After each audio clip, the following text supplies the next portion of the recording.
신약성경 고린도서 5장 17절 그런즉 누구든지 그리스도 안에 있으면 새로운 피조물이라 이전 것은 지나갔으니 보라 새 것이 되었도다. 아멘.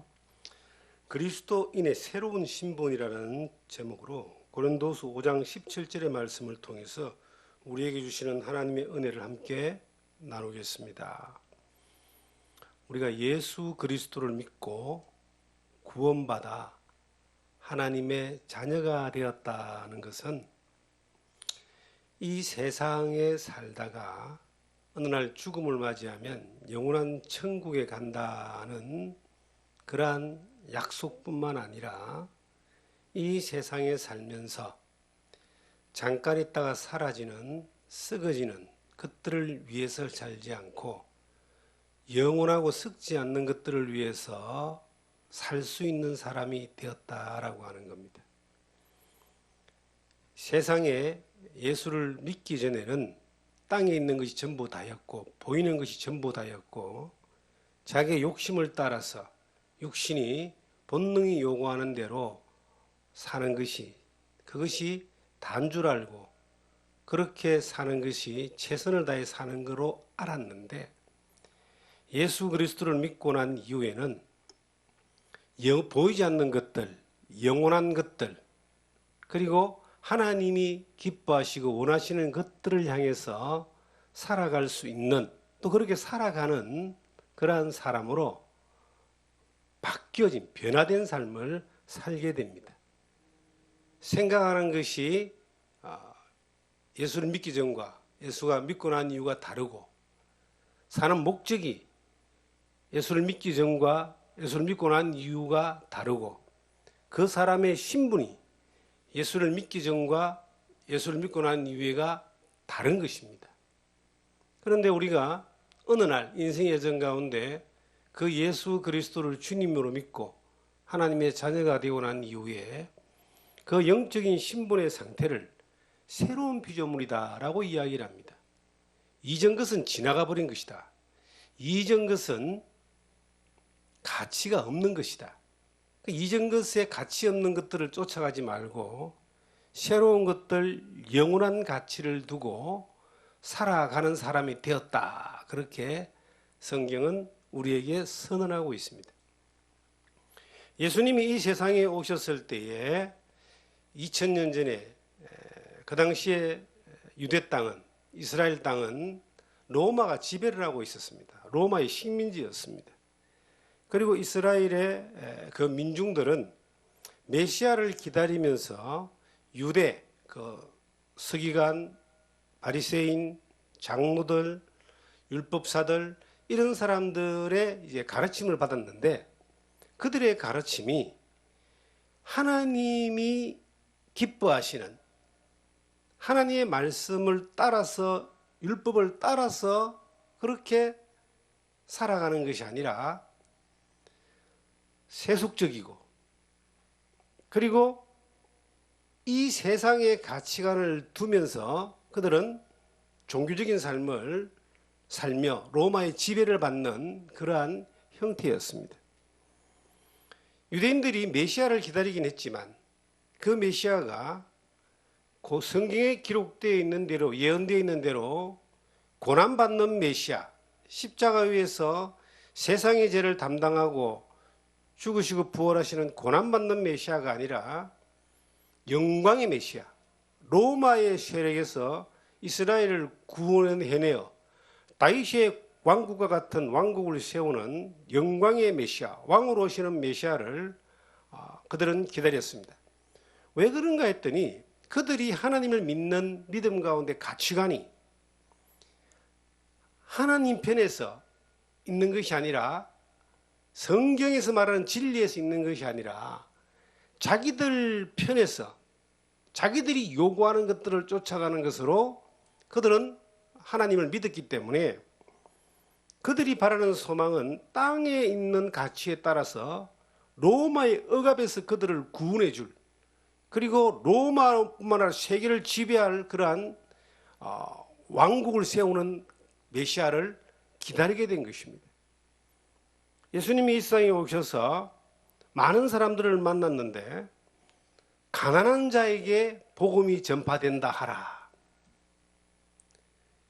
예수님은 심령이 가난한 자에게 하나님의 나라를 전하고 하나님의 나라에 가는 천국 복음을 전거했습니다. 세례 요한이 예수님 오시는 기 6개월 전에 예수님을 전거하다가 이제 감옥에 가서 죽음을 맞이하는 그러한 시점에 들어갔을 때 세례 요한이 의심이 생겼습니다. 자기가 전했던 그 오신다는 메시아가 정말 저 예수 그리스도인가 하는 것에 대해 의심이 생긴 거예요. 그래서 세례 요한이 제자들을 이제 보냈습니다. 오실 메시아가 당신이 맞습니까?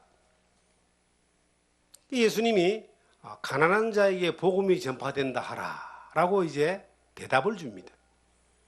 세상 사람들이 찾는 메시아는 로마의 권력에서 그들을 구원하는 메시아, 만왕의 왕으로 오는 그러한 메시아를 기다리는데 세례 요한에게 예수님이 메시아라고 이야기하고 세례 요한도 메시아라고 전거했던 그분이 세례 요한이 가졌던 의문에 대해서 답을 주기를 오실 메시아가 당신입니까? 라고 했을 때 세상이 바라는 대답이 아니라 세상의 가치관이 아니라 원래 성경에 예언되어 있는 그대로 가난한 자들에게 복음이 전파된다 하라. 심령이 가난한 자에게 복음을 전파하고 낮아진 사람들에게 복음이 전거되는 겁니다. 그런데 그 당시 유대 종교 그 안에서는 가난한 사람들에 대하여 그렇게 관심이 없었습니다. 권력 있고 힘 있고 부자고 그리고 많이 배우고 똑똑하고 유력한 가문들이 자기들의 세력안에 들어오는 것들에 대하여 관심이 많았습니다. 그래서 예수님은 부자가 천국 들어가기가 낙타가 바늘구멍 들어가기보다 더 힘들다. 부자가 천국 가기 절대 못 간다는 의미는 아니지만 부자가 가난한 자에게 복음이 전파되어지는 정말 심령이 가난한 자에게 영혼을 살리는 구원하기 위한 천국 복음을 이루기를 원하시는 그 예수님의 진리를 예수님을 믿고 따르기는 이미 부자가 된 상황에서는 그 말씀이 들어올 자리가 극히 드뭅니다. 낙타가 바늘구멍 들어가기가 힘들 정도로 그렇게 길이 없는 건 아닌데 갈 수 있는 그러한 가치관이 다르기 때문에 힘들다라고 그렇게 예수님이 말씀해주고 있는 겁니다. 저는 너무나 감사한 것은 이 예수 그리스도의 생명의 복음이 어느 날 저에게 왔고 제가 이것을 믿게 됐는데 만약에 그 기준이 심령이 가난한 자에게 증거되는 그러한 기준이 아니고 예수님 마태복음 12장에 어린 아이들이 내게 오는 것을 막지 마라. 어린 아이와 같은 심령이 돼야지 바로 예수를 믿게 되는데 그 어린 아이와 같이 단순하고 알지 못하고 그냥 순수한 진리를 찾고자 하는 마음만 있으면 다 들어갈 수 있는 이 복음의 진리 이것이 아니고 다른 기준을 정해놨다면 저 같은 사람은 예수를 믿을 수가 없었을 겁니다. 다른 말로 하면은 뭐 돈이 얼마나 있어야지 들어간다. 돈을 얼마 내야지 들어간다 그런다면은 정말 가난한 사람들, 먹고 살기 힘든 사람들은 천국 못 가는 겁니다. 똑똑한 사람이 들어간다. 지식이 많이 배운 사람이 들어간다 하면은 저 같은 사람은 어느 기준에 맞춰야 될까요? 그것을. 가문이 좋아야 들어간다 그러면 저 같은 사람은 어느 기준에 맞추겠습니까? 완전 탈락입니다. 아마 대한민국 전 세계 사람들 가운데 그런 기준을 정해놨다면 탈락할 사람이 엄청 많을 거예요. 들어가지도 못할 사람이 무지 많을 겁니다. 그런데 심령이 가난한 자 그리고 어린아이와 같은 사람 이 세상에서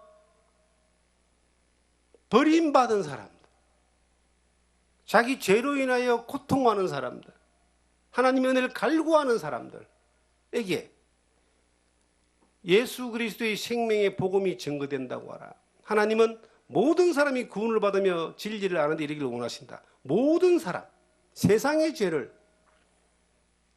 해결하시기 위하여 가장 낮은 자로 오셔서 예수 그리스도의 그 골고다 십자가의 피 흘림으로 그 가장 낮은 한 사람의 죄마저도 구원하셔서 천국 가는 길을 열어놓으셨기 때문에 저 같은 사람이 그 진리를 믿고 영접하여 받아들이고 믿어져서 죄사함의 구원의 은혜를 받으며 지금까지 그 기쁨 가운데 사는 겁니다. 이 세상에 새로운 피조물이라고 성경에 기록되어 있는 하나님의 새로운 세계관, 새로운 가치관, 새로운 이 하나님의 은혜 가운데 우리가 들어갔습니다. 이것을 에베소서 2장 9절에 보면 재창조되었다. 새롭게 창조되었다라고 그렇게 말하고 있습니다. 이 새로운 피조물이다라고 하는 이것은 빌립보서 3장 18절에 보시면 우리의 시민권이 하늘에 있다 그래요. 하늘나라 영원한 천국에 들어가는 것이 보장되어 있는 시민권을 가진 사람으로서 이 땅에 잠깐 나그네로 사는 겁니다. 하나님은 우리를 왕같은 제상이라고 베드로전서 2장 9절 이하에 기록하고 있습니다. 왕같은 제상이다. 그리고 이 땅에 비록 살고 있지만 하늘에 속한 모든 신령한 복을 누리는 사람들이다. 에베소서 1장 3절 이하에 그리 기록되어 있습니다. 하늘에 속한 모든 신령한 복을 누릴 수 있는 사람들이다.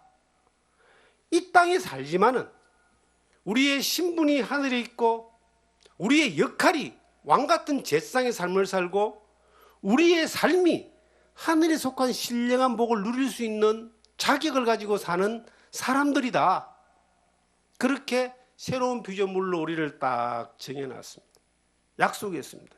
그리고 우리로 하여금 이렇게 말합니다. 새로운 피조물의 약속을 받은 사람답게 그렇게 좀 살아라.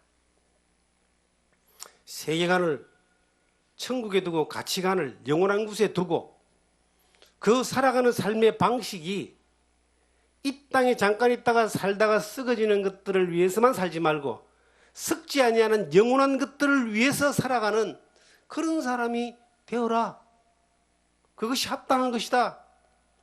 이렇게 성경은 우리에게 말씀하고 있습니다. 그런데 이 성경이 고린도 후서잖아요. 이 바울 사도는 고린도에 복음을 전하고 고린도에서 3년 이상을 머물면서 가르쳤습니다. 고린도 교회를 가르쳤어요.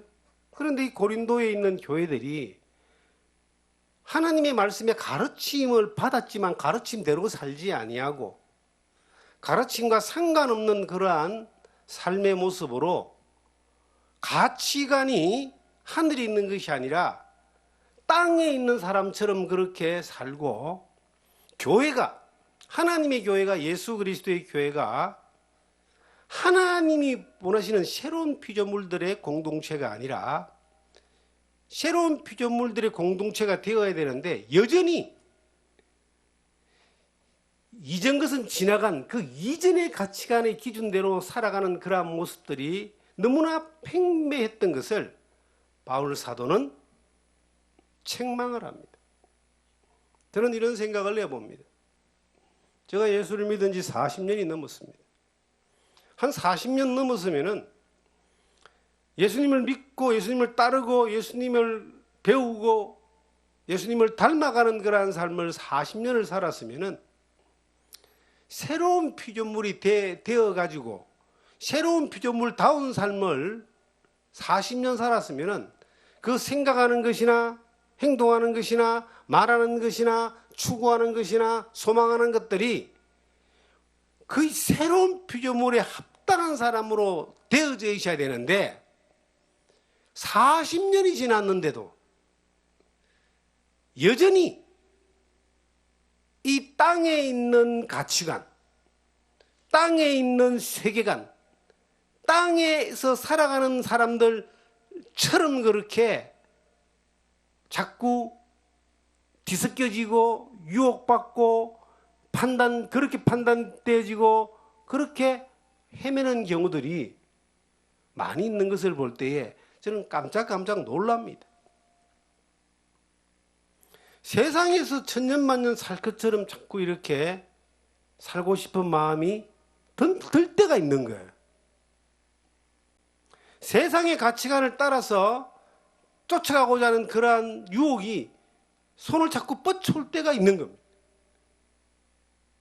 그래서 제가 봐도 제가 깜짝깜짝 놀랄 때가 많이 있습니다. 그런데 또 이런 생각을 해봅니다. 기독교 역사가 2000년입니다.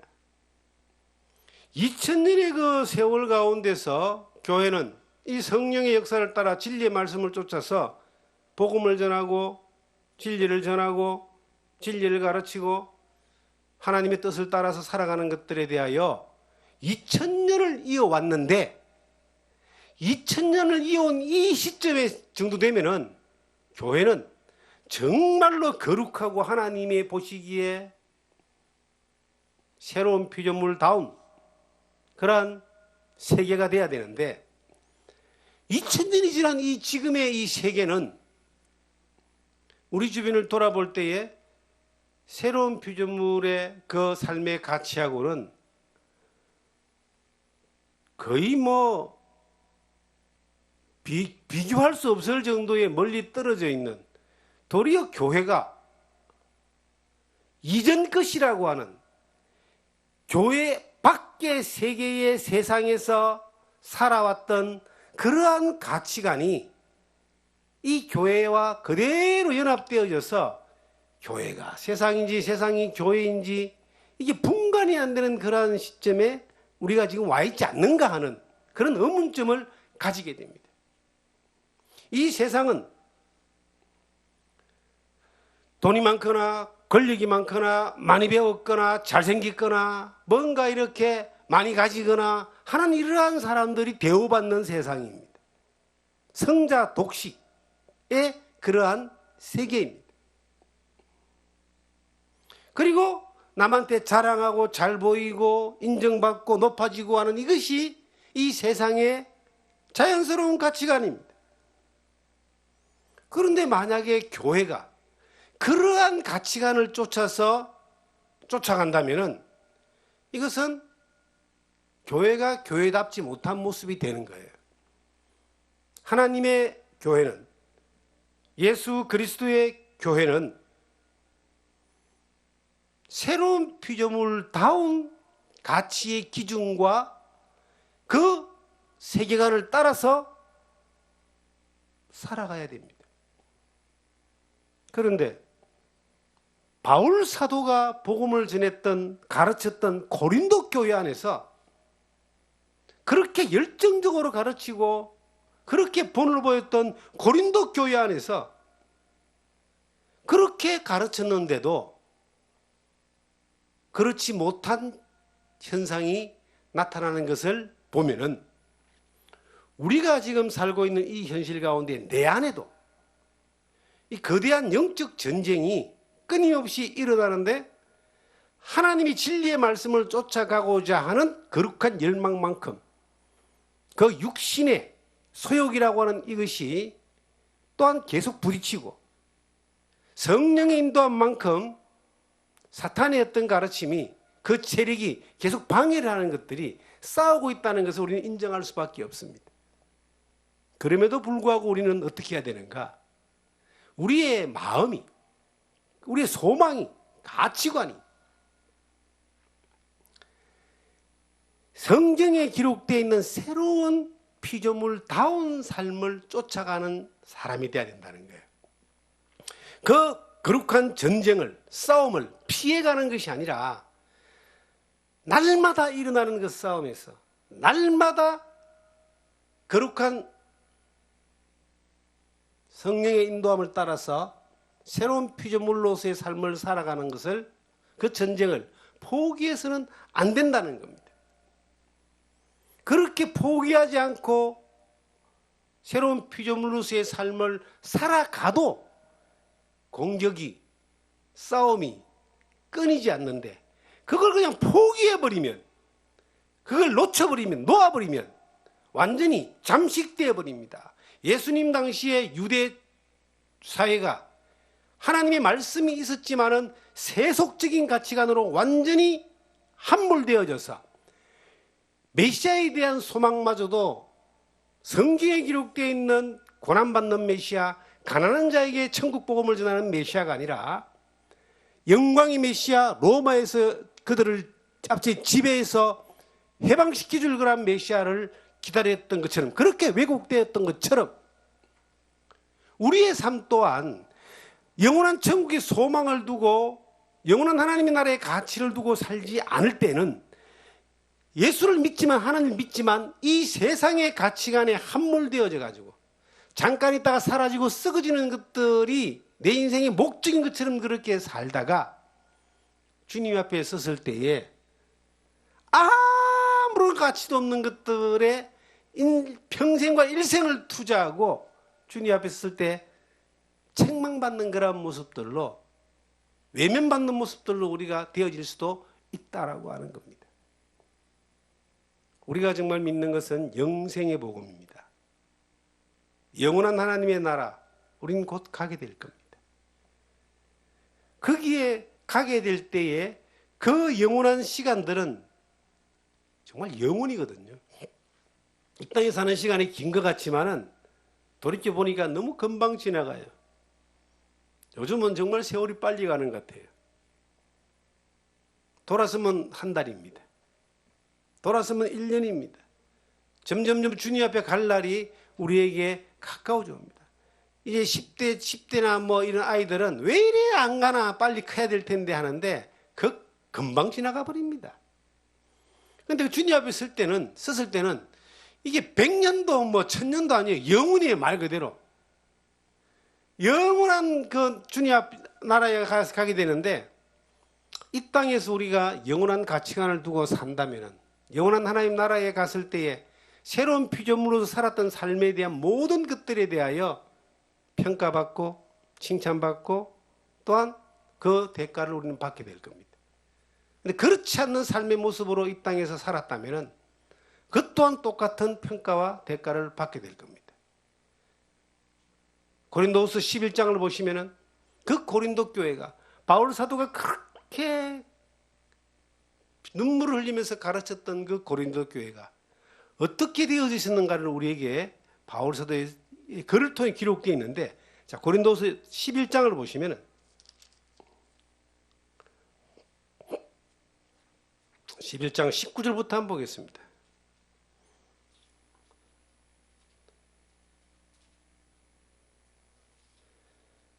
너희는 지혜로운 자로서 어리석은 자들을 기쁘게 용납하는구나.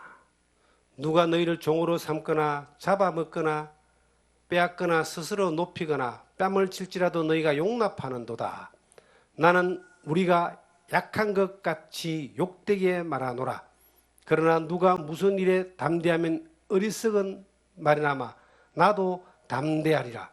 그들이 히브리이냐 나도 그러하며, 그들이 이스라엘이냐 나도 그러하며, 그들이 아브라함의 후손이냐 나도 그러하며, 그들이 그리스도의 일꾼이냐 정신없는 말을 하거니와 나는 더욱 그러하도다. 내가 수고를 넘치도록 하고 옥에 갇히기도 더 많이 하고 매도 수없이 맞고 여러 번 죽을 뻔하였으니, 쭉 뒤에 나오는데요. 이게 뭔 말이냐면은 교회 안에, 고린도 교회 안에 자기를 자랑하는 사람들이 많이 나왔다는 거예요. 쉽게 말하면은 고린도 교회 안에 세상에 권력 있고 부하고 똑똑하고 잘난 사람들이 와서 행세를 하기 시작한 거예요. 나를 알아달라. 내가 이 정도 되니까 너희는 나를 대우해달라. 이 말입니다. 그리고 나는 이 정도 되니까 누구를 지적하기도 하고 치리하기도 하고 때리기도 하고 억누르기도 하고 할 수 있는 사람이다. 그런 일들이 고린도 교회 안에 만연해진 거예요. 고린도 교회라고 하는 이것은 모든 사람이 그리스도 안에서 신분이 똑같습니다. 부자든 권력 있든 많이 배웠든 나이가 많든, 그것이 자기를 내세워서 자랑해서 어떤 세력을 가지는 것이 아니라, 그런 사람일수록 더욱더 겸손하고 하나님 앞에 낮아져서 주님 앞에서 섬기는 모습으로 살아야 되는데, 이 고린도 교회가 어느 날 이제 부자가 들어오고 권력 있는 사람이 들어오고 힘 있는 사람들이 들어오고 재력 있는 사람들이 막 들어오니까 그들이 막 행세하기 시작한 거예요. 그 바울 사도가 거기에 대해서 지적을 하는 겁니다. 그리고 거기에 또 거짓 가르침, 막 머리 좋고 똑똑한 사람들이 와가지고 성경이 이렇다, 믿음이 이렇다라고 하면서 막 가르치기 시작하고 질서가 무너져 버린 거예요. 그래서 바울 사도가 말하기를, 야, 너희가 히브리인이냐? 나도 히브리인이다. 성경이 그러죠? 너희가 이스라엘이냐? 나도 그렇다. 너희가 아브라함의 후손이냐? 나도 그렇다. 너희나 나나 똑같은데 너희가 그리스도를 위해서 일을 많이 했냐? 나도 그렇다. 그런데 나는 나를 자랑하지 않는다. 왜 그렇게 육신의 것들을 자랑하고 족보를 자랑하고 그리고 자기 가족을 가문을 자랑하고 자기의 어떤 그 이력을 자랑하느냐? 그것이 자랑하는 것이 옳지 않다는 겁니다. 그것은 새로운 피조물 이전에 이 세상에서 하는 일들인데, 교회는 그런 것을 자랑하는 것이 아니라 그리스도만 자랑하는 것이다. 우리의 약함을 자랑하는 것이지 우리의 잘남을 자랑하고 우리의 높아짐을 자랑하고 우리의 가진 것을 자랑하는 것이 아니다라고, 그렇게 지금 고린도서 11장에 바울 사도가 말하고 있는 겁니다. 저는 요즘 교회를 이렇게 보게 됩니다. 주변에 이렇게 다 그런 건 아니지만은 좋은 공동체들이 많이 있지만 또 어떤 공동체들은 세력을 자랑하고 크기를 자랑하고 그 교회에 어느 유명한 사람이 와 있는가에 대하여 막 자랑하기 시작합니다. 제가 아는 어느 목사님이 자기 교회에 국회의원이 교인이래요. 서울서 이제 어느 모임에 갔더니 이제 그 우연히 한 테이블에 앉았는데 저하고 초면인데 그냥 식사 이제 같이 테이블에 앉아서 이제 모임을 마치고 식사를 하는데 자기 교회에 어느 국회의원이 안수 집사를 하면서, 그게 주변 사람들이 이거 뭐 정말 뭐 교인들이 훌륭합니다 하고 뭐 그렇게 또 그 주변에서 칭찬하는데 저는 속으로 답답했습니다. 교회의 대통령이 교인이면 뭐 어떻습니까? 똑같은 사람. 그것이 자랑할 만한 것이 아닙니다. 물론 그 유명한 사람이 그 교회의 교인일 때 예수 안 믿는 사람들에게 우리 교회가 이런 교회다라고 전도안에 도움이 될지는 모르겠습니다. 그런데 그것이 성도들 앞에, 하나님 앞에 자랑할 내용이냐? 전혀 아닙니다, 여러분. 저 또한 그 자랑하고자 하는 마음이 있는 거예요.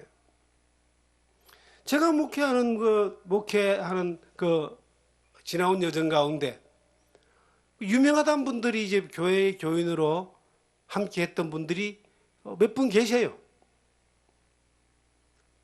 몇 분 계신데 여정 가운데 그런 분들에 대해서 은연중에 자랑하고 싶은 마음이 있는 거예요.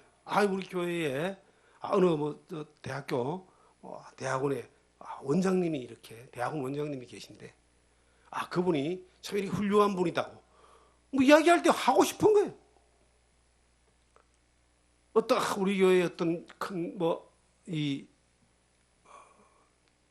기업에 유명한 회장님이 계신데 그분이 참 이렇게 훌륭한 분이라고 자랑하고 싶은 거예요. 자랑하고 싶은 인간의 욕심입니다. 사랑은 자랑하지 아니하며라고 하는 것인데 뭘 자랑? 자꾸 외형적인 것들을 자랑하는 거예요. 뭐 이야기하다 보면 내 형이 부산에서 뭐 기업을 하는데 그게 막 나오는 거예요. 이런 자랑하고 싶어하는 이런 것들이 얼마나 세속적이고 세상적인 이전의 가치관에 물들어서 나오는 행동이냐 이 말입니다. 우리가 그리스도만 자랑하면 되거든요. 하나님만 자랑합니다. 우리가 자랑할 것이 있다면 도리어 나의 낮아짐을 자랑하는 거죠. 나는 이렇게 별거 아닌데 하나님이 이렇게 은혜를 주셔서 이 놀라운 은혜 안의 삶을 살게 한다. 이걸 자랑해야 되는데 자꾸 이제 자랑하고 싶은 거예요. 세상적인 가치관이 나에게도 들어와 있는 겁니다. 명함에, 이력서에 내가 좀 더 많은 것들을 넣고 싶고, 나를 사람들이 좀 더 알아주고 싶고, 내가 만나는 사람들이 유력한 사람, 돈 있는 사람, 권력 있는 사람, 잘난 사람, 똑똑한 사람, 그런 사람들과 내가 친분이 있고 알아주고 세상 사람들이 나를 갖다가 좀 더 높이 평가하도록 하는 이것이 나에게도 그런 것들이 깔려 있는 것들을 지나온 세월 가운데 보게 되는 겁니다.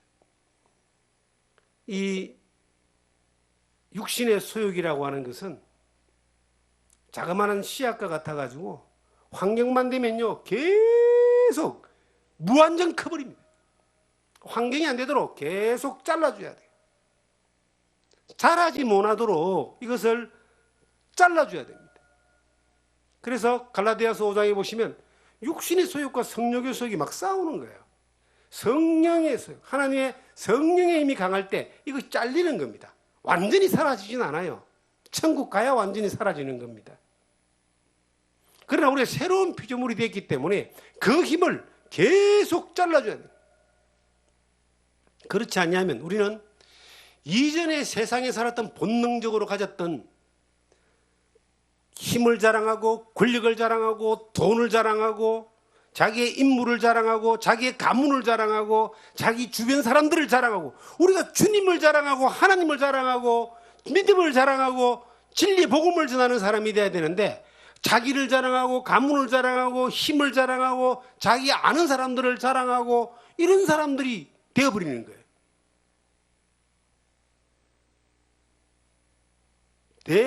우리가 있는 이 공동체 안에, 교회의 공동체 안에 자랑할 분이 하나님 한 분만 있으면 됩니다. 예수님 한 분만 계시면 되는 거예요. 우리는 다 그 예수님을 통해서 구원받지 않으면 안 되는 비참한 존재였고, 그 예수 그리스도를 통해서 우리가 죄의 용서를 받았고, 그 예수님을 말미암아 하나님의 자녀가 되었고, 그 예수님 때문에 천국 가는데, 어느 날 이 고린도 교회 안에는 거짓 선생들 막 똑똑한 사람들이 들어와서 막 가르치기 시작하고 치리하기 시작하고 주장하기 시작하고 힘 있는 사람들이 돌아가지고 자기를 알아달라 그러고 자기 권력을 내세우고, 그리고 가문 좋은 사람 히브리인 아브라함의 후손 뭐 이스라엘인이라고 자랑하고 자기가 뭐 바리새파라고 자랑하면서 그렇게 자기를 알아달라, 내가 이런 사람이라고 하면서 이 고린도 교회 안에 자리를 잡았기 때문에 고린도 교회는 가장 문제 많은 교회, 어떤 문제가 일어나도 해결되지 않는 교회, 항상 문제에 빠져 있는 그런 교회, 세상에 복잡한 일들이 막 일어나는 것처럼 교회 안에도 똑같은 일들이 계속 일어나는데 해결이 안 돼요. 왜요? 그들의 가치관이 이미 세속적이고 세상적이고 새로운 피조물로서의 어떤 그러한 삶의 방향이 없기 때문에 믿음은 가지고 있습니다. 말씀은 있습니다. 하나님을 따릅니다. 그런데 삶의 방식이 새로운 피조물의 삶의 방식이 아니기 때문에 더 먼저 그 가치관이, 목적이 하늘에 속해 있는 것이 아니라 땅에 있는 것들을 쫓아가는 가치관이기 때문에 결국은 어떤 문제들을 세속적인 방법으로 해결할 수밖에 없기 때문에 세상에 일어나는 복잡한 일들이 계속 교회 안에서 일어나고 있는 겁니다. 어떤 문제도 해결이 안 돼요. 그들이 자랑하는 것들은 끝까지 뭐냐면은 자기 돈 얼마 있다 자랑하는 거예요. 우리 교회에 유명한 누가 있다 자랑하는 겁니다. 그게 전부 다예요. 우리가 이렇게 오랫동안 이 신앙생활을 해왔다 자랑합니다. 우리 교회가 이런 교회였다라고 자랑합니다. 우리 안에 있는 사람이 이런 유명한 사람들이 있다라고 자랑합니다. 그거밖에 없어요. 그리고 들려오는 수많은 이야기들, 전해지는 수많은 가르침들이 아무리 옳다 해도 변화가 일어나지 않습니다. 감동이 일어나지 않습니다. 성령의 능력의 역사가 통과되지 않습니다. 왜요? 이미 새로운 피조물로서의 삶의 모습이 아니기 때문입니다. 그 여전히 늘 계속 그렇게 사는 거예요. 자기 자랑하면서, 가문 자랑하면서, 족보 자랑하면서, 사람 자랑하면서.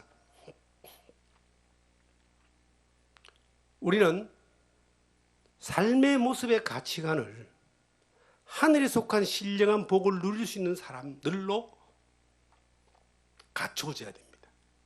이것은 새로운 피조물로서 하나님이 주시는 말씀의 가치를 따라 살아갈 때에 이루어지는 겁니다. 야고보서에 보면 도리어 이렇게 기록하고 있습니다. 야고보서를 한번 찾아보겠습니다. 야고보서 1장을 보시면 1장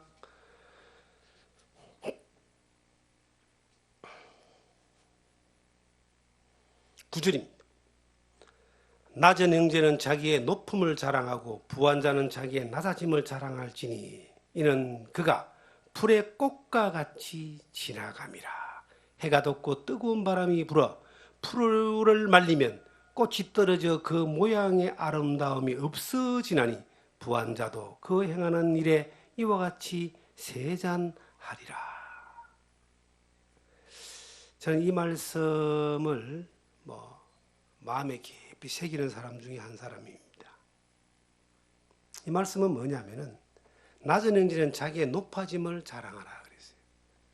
우리가 사실은 전부 다 낮은 사람이었기 때문에 예수를 믿은 사람이잖아요. 내가 잘났으면 예수 믿었겠습니까?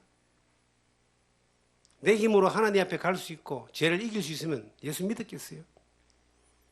아무것도 할 수 없는 존재고 완전한 죄인이었기 때문에 예수를 믿고 우리가 하나님의 자녀가 됐잖아요. 원래 낮은 사람이었는데 예수를 믿음으로 말미암아 하나님의 자녀가 됐습니다. 이걸 자랑하라 이 말이에요. 원래 낮은 사람이었는데 하나님으로 인하여 우리가 높아진 사람이 됐기 때문에 하나님을 자랑하라 이 말이에요. 영적 신분을 자랑하라 이 말이에요. 새로운 피조물인 것을 자랑하라 이 말이에요. 저는 예수를 믿을 당시에 아무것도 가진 것도 없고 이 세상이 정말 그 희망 하나는 있었습니다. 돈 벌어가지고 한번 멋있게 한번 살아보고자 하는 욕심은 있었습니다. 그런데 예수 믿고 나는데 그것도 버렸죠. 아무것도 가진 게 없었어요. 그런데 예수를 믿고 난 이후에 내가 하나님의 자녀 되었고 죄 용서받고 구원받았다는 그거 하나만으로 얼마나 자존감이 높아지고요. 자신감이 생기고 얼마나 기뻤는지 모릅니다. 그 기쁨이 지금까지 갑니다. 낮아진 만물의 찌찌 같은 정말 낮아진 나에게 예수님으로 말미암아 높아짐, 하나님의 자녀가 되는 그런 은혜를 받았기 때문에 늘 자랑하고 사는 거예요. 두 번째 보니까 부한 자는 자기의 낮아짐을 자랑할지니 이는 그가 풀과 같이 지나간다. 예수 믿고 난 뒤에 부자 되는 사람들도 있습니다. 하나님이 부자로 만들어주는 사람이 있어요. 부자가 천국 들어가기 참 힘들지만 예수 믿고 부자 돼가지고 하나님 영광을 위해 사는 사람도 많아요. 그런데 예수 믿고 하나님이 은혜 주셔가지고 부자 됐다가 망가지는 사람들도 많습니다. 하나님이 주신 은혜를 자기가 잘라서 자기가 권세 잡아서 자기 힘으로 했다고 생각하고 이제 하나님께 그 감사하는 삶을 살지 않고 이제 막 자기 마음대로 권세를 누리면서 부를 누리면서 또 혹 신앙생활을 하면서 그것으로 가지고 힘으로 삼아 자랑하고 가난하고 힘든 사람 없이 여기고 지 마음에 안 들면 그냥 없이 여기는 이런 그런 정말 참 사람들이 간혹 있어요. 근데 이거 성경에 뭐라고 기록되어 있냐면은 야 부자야 제발 이 부자야 낮아짐을 자랑해라. 왜냐? 이건 풀과 같이 지나간다. 금방 지나간다. 금방. 엄청난 부자였다가 갑자기 벼락거지 된 사람들이 가끔 있죠. 우리 주변에도 그런 사람들을 봐요. 비트코인 했다가 벼락거지 된 사람들 주변에 몇 사람 있습니다. 수백억 가지고 움직이던 사람이 벼락거지 된 사람들 가끔 이렇게 봅니다. 그런데요, 그 벼락거지가 안 되고 죽을 때까지 자기 재산을 잘 운용해 가지고 부를 가지고 있다 할지라도 우리는 하나님 앞에 정말 조심해야 돼요. 왜냐하면 그 부자가 풀과 같이 꽃과 같이 시들어버리는 거예요. 어느 날 죽잖아요. 하나님 앞에 섰을 때에 하나님 나에게 부를 주셨어요.